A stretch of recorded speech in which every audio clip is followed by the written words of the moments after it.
is the steering wheel. It is used to maneuver the car. This is the clutch pedal. It is used to disconnect the transmission, so you can change the gear. And this is the brake pedal. It is used to slow down and stop the vehicle. And this is the accelerator pedal. It is used to control the speed your vehicle. And this is the windshield. It is used to protect the passenger and the driver inside the car.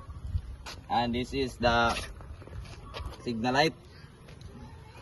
It is used to signal if you are going the left or right.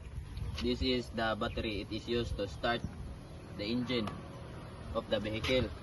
This is the molle or suspension of the vehicle to absorb the heavy load. This is the brake light.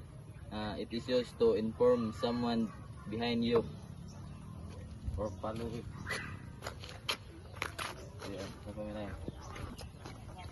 This is the side mirror. It is used to know someone who following you.